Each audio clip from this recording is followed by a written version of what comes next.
اعوذ باللہ من الشیطان الرجیم بسم اللہ الرحمن الرحیم الحمدللہ رب العالمین قال امام رضا علیہ السلام کلمۃ لا الہ الا اللہ حسنی ومن قالها دخل حسنی ومن دخل حسنی امنا من عذابی۔ فرزند رسول حضرت امام رضا علیہ السلام سے یہ تاریخ مخصوص ہے۔ جب آپ نے یہ حدیث اس وقت بیان فرمائی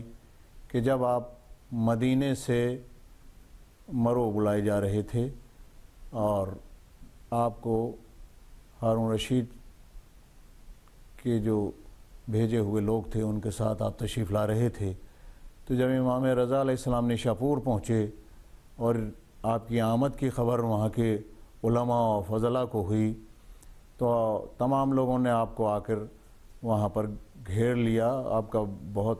پرجوش استقبال کیا، اور وہاں کے جو امام المحدثین تھے انہوں نے آپ کے سواری کی باگ پکڑ لی، اور آپ کی سواری کی باگ پکڑنے کے بعد انہوں نے درخواست کی کہ اے فرزند رسول ذرا سا آپ اپنا روح اقدس دکھائیے۔ امام رضا علیہ السلام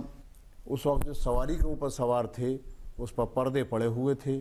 امام رضا علیہ السلام نے حکم دیا کہ پردہ کھینچ دیا جائے، اور آپ نے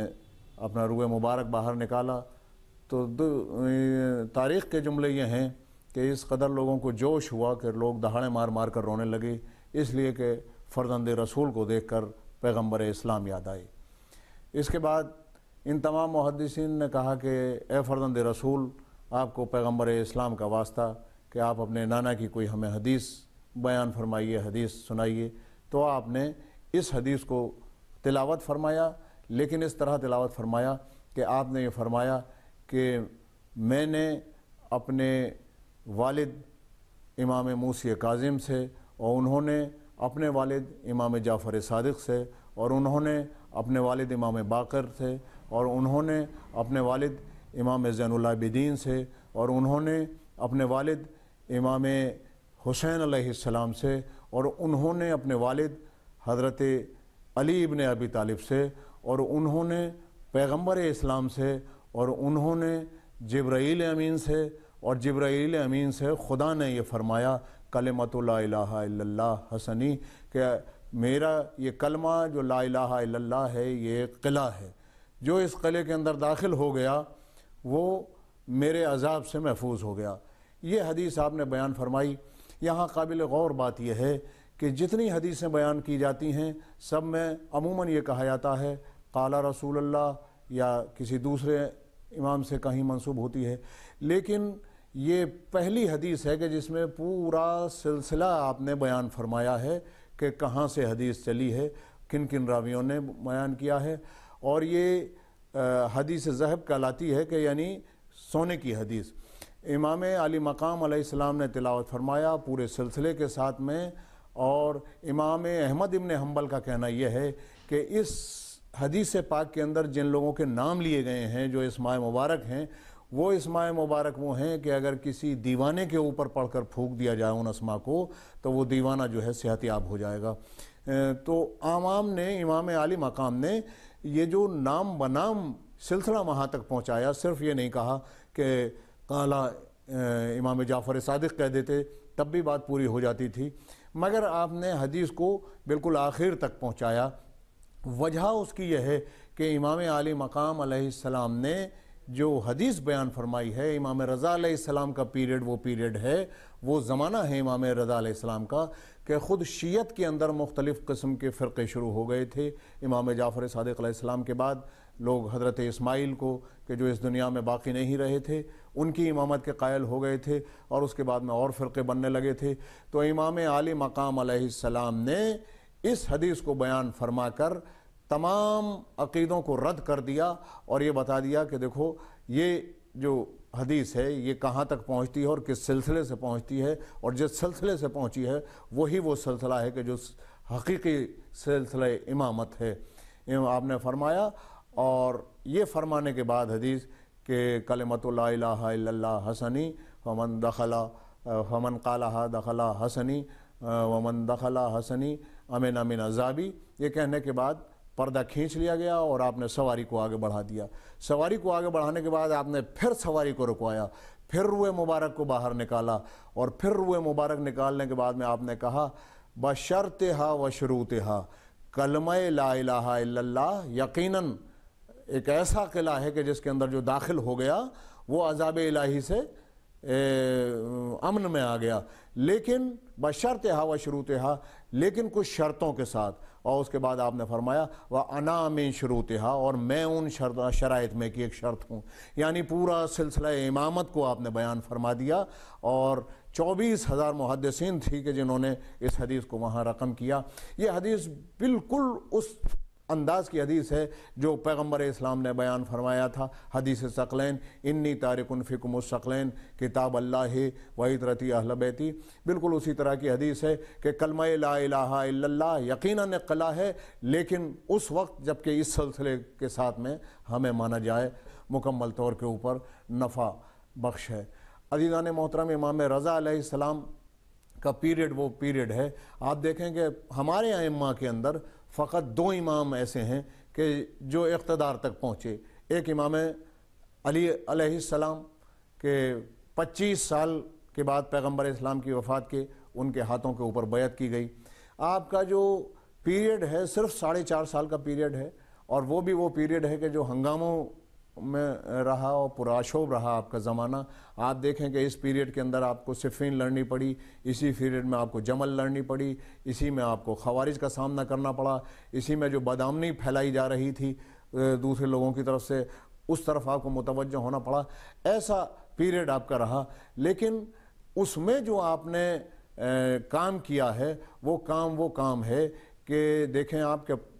پہلے 25 سال حکومتیں گزر چکیں, اس کے بعد میں بہت ساری حکومتیں مولائے کائنات کے بعد بنام اسلام گزری ہیں, مسلمانوں کی حکومتیں گزری ہیں, آج بھی ہیں, لیکن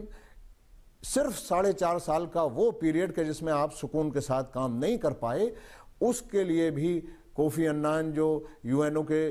سابق جنرل سیکریٹری ہیں, انہوں نے اپنے پیریڈ کے اندر مسلم حکمرانوں کو ایک خط بھیجا تھا. آج بھی UN کی ویب سائٹ کے اوپر وہ خط موجود ہے. اس میں انہوں نے کہا تھا کہ اگر تم چاہتے ہو کہ تمہاری حکومت آئیڈیل بنے, اگر تم چاہتے ہو کہ تمہاری حکومت کے اندر کوئی بھوکا نہ سوئے, اگر تم چاہتے ہو کہ ہر ایک کے پاس لباس ہو, اگر تم چاہتے ہو کہ تمہاری رعایا میں سے ہر ایک کے پاس میں سر ڈھانکنے کے لیے چھت ہو, تو اپنی حکومت کو علی ابن ابی طالب کے اصول اور خاد و خال کے اوپر چلاؤ, یقیناً تمہاری حکومت آئیڈیل حکومت بنے گی. تو 1400 سال کے بعد بھی صرف 4.5 سال کی حکومت نے وہ نقوش چھوڑے, اور امام رضا علیہ السلام دوسرے امام تھے کہ انہیں اگر یقیناً موقع ملتا تو پھر سے وہی زمانہ پلٹ کر آتا. لیکن امام رضا علیہ السلام کی جو ولی عہدی تھی وہ حقیقتاً ولی عہدی نہیں تھی. ہارون رشید کے بعد مامون رشید کے جو حالات تھے, امام رضا علیہ السلام کی امامت کا 10 سال کا پیریڈ تو ہارون رشید کے زمانے میں گزرا ہے. ہارون رشید کا جو زمانہ تھا, وہ ہارون رشید کا زمانہ جو ہے وہ اس 10 سال کے پیریڈ میں وہ بھی امام کی طرف متوجہ نہیں ہو سکا. ورنہ آپ دیکھیں امام موسی کاظم علیہ السلام کا زمانہ اسی ہارون کا زمانہ ہے, لیکن اس پیریڈ کے اندر امام موسی کاظم پوری حیات تقریباً قید خانے میں رہے, اور وہیں اس حالت کے اندر آپ کی شہادت ہوئی. ہاتھوں میں ہتھکڑیاں, پیروں میں بیڑیاں تھیں, اور آپ کو بغداد کے پل کے اوپر لا کے آپ کی لاش کو رکھ دیا گیا. یہ واقعہ اسی پیریڈ کا ہے, لیکن وہ حالات امام رضا کے سامنے آپ کو نظر نہیں آئیں گے ہارون کے پیریڈ میں. اس کی وجہ یہ ہے کہ خود اس کے پولیٹیکل حالات ان 10 سال کے اندر ایسے ہو گئے تھے کہ وہ امام رضا علیہ السلام کی طرف متوجہ نہیں ہو سکا. وہ پولیٹیکل حالات کیا تھے؟ پہلی بات تو یہ تھی کہ بغاوتیں شروع ہو چکی تھیں ملک کے مختلف حصوں کے اندر, اور یہ 10 سال کا حصہ کہ جو امام رضا علیہ السلام کی امامت کا حصہ اس کی حکومت کے اندر ہے, اس 10 سال کے حصے میں تقریباً اسے برامکہ سے بغاوتوں کو کچلنے میں گزر گیا, اور اس کے علاوہ اور دوسری بغاوتیں تھیں, تو وہ متوجہ نہیں ہو سکا. ایک سبب تو یہ تھا. دوسرا سبب جو تھا, جو خاص سبب یہ رہا کہ اس نے اپنی حکومت کو امین اور مامون اپنے دونوں بیٹوں کے اندر تقسیم کر دیا تھا, اور وہ اتنا زیادہ متفکر تھا، اسے معلوم تھا کہ یہ دونوں مل نہیں سکیں گے، تلوار چلے گی، تو وہ اس طرح سے متوجہ نہیں ہو سکا۔ لیکن مامون کا جب زمانہ آیا تو مامون نے اپنی پالیسی کو بالکل الٹ دیا، اس لیے کہ جو بغاوتیں ہو رہی تھیں، بغداد کے اندر بغاوت ہو رہی تھی، دوسرے تمام حصوں کے اندر بغاوتیں ہو رہی تھیں، تو اس بغاوتوں کو الٹنے کے لیے اس نے امام رضا علیہ السلام کی ولی عہدی کا یہ ایک طرح سے اس نے اس کو تاریخ کے اعتبار سے میں ڈرامہ کہہ سکتا ہوں کہ ڈرامہ کیا۔ امام رضا علیہ السلام کو بالکل امام رضا علیہ السلام کی ولی عہدی وہی ولی عہدی ہے کہ جو امام موسی کاظم علیہ السلام کی قید تھی۔ بلایا گیا آپ کو اور آپ آئے، ولی عہدی کو قبول کیا۔ اس پیریڈ کے اندر 4 کتابیں آپ نے تصنیف فرمائی ہیں، صحیفۃ الرضا ہے، صحیفۃ الرضویہ ہے، طب امام رضا ہے اور مسند امام رضا ہے۔ یہ وہ شاہکار ہیں کتابیں کہ جن سے آل محمد کے علوم کا اندازہ دنیا کو ہو سکتا ہے۔ طب الرضا وہ کتاب ہے جو میڈیکل سائنس میں امام عالی مقام علیہ السلام نے لکھی تھی،